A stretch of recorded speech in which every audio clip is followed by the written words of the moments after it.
Assalamu alaikum. My name is Samra Azhar.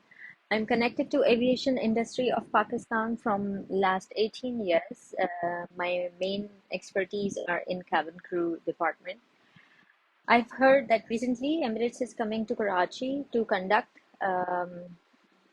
invitation-based interviews for the position of cabin crew.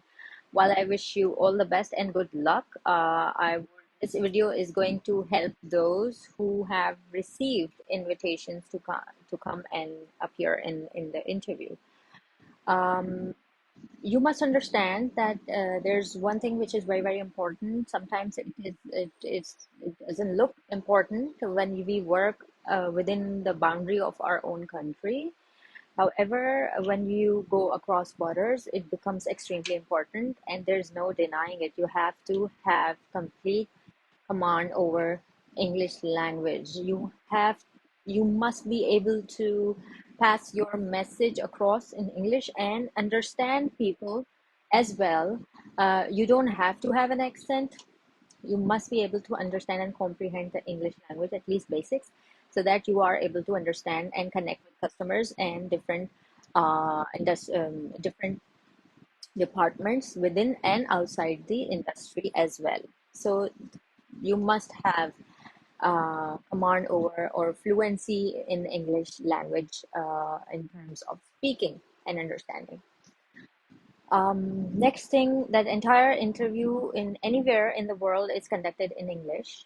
So you should be able to know what your answers should be. You should be able to have a structured conversation with the person who is conducting your interview. There will be questions like, tell us something about yourself. So this question goes to everybody who is preparing for their interviews. Please answer this question by telling the recruiter about your academic and your work experience, if there is any. If there is no work experience, you don't have to talk about it.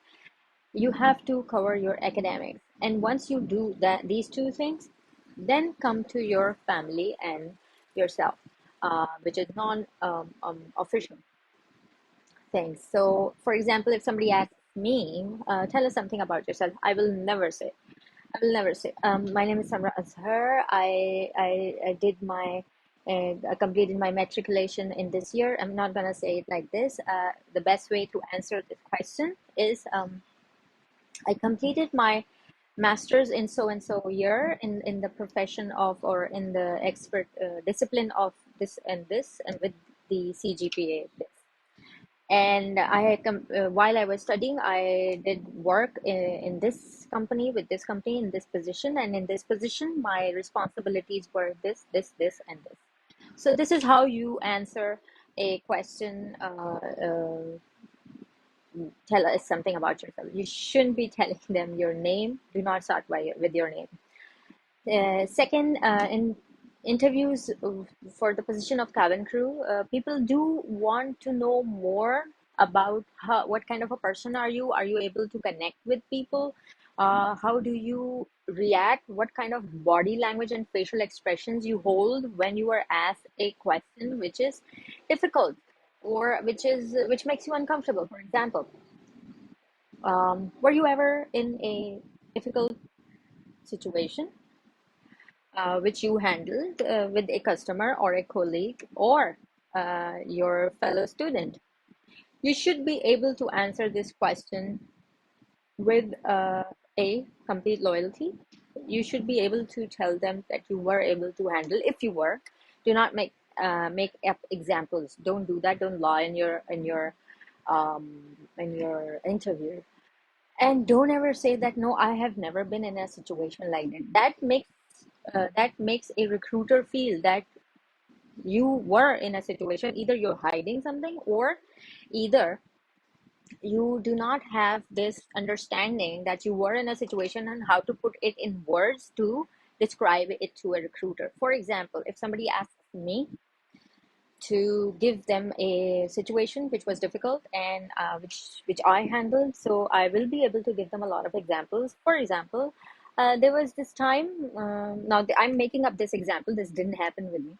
There was this time I was conducting a class of senior people, and one of the very senior person stood up and said, I do not want to be in her class. She's very young and she does not know things I know.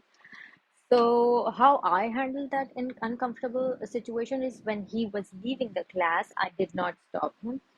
I said to the remainder of the class that I'm sorry for the interruption. We will look at it later. Let's go back to the subject we were discussing, and we went back to the subject. So that was the best possible way to handle that situation, is not to put them, the person who objected on me, in a bad picture spotlight, or myself. So I could say that this happened and I handled it in my best knowledge, as per my best knowledge.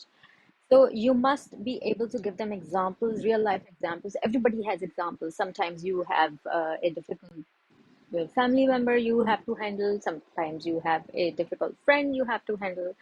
Or if you have worked in some call center or any position where you were talking to people, public and customers, you were handling customers, you always come across people who you have to handle. So you should be able to give them an example.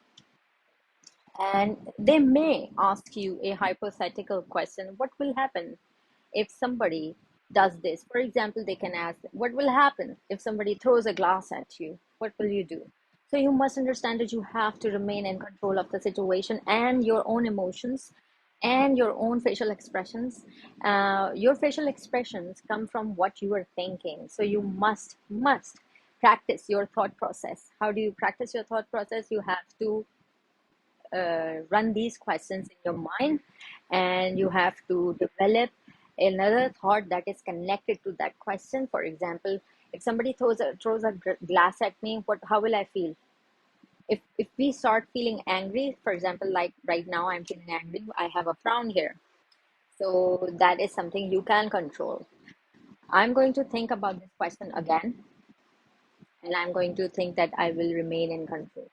Somebody throws a glass at me, I'm going to remain in control at all times. And I'm going to look for the root of the problem, not the problem or the person who was suffered from the problem. So these are few tips, and I hope this will help you. Please read more about it. There's a lot of data on internet. You must understand that you have to come across as a warm and approachable person who can connect with people. That will, not even in airline industry, everywhere in the world, it will help you move forward in your careers. Okay, thank you very much.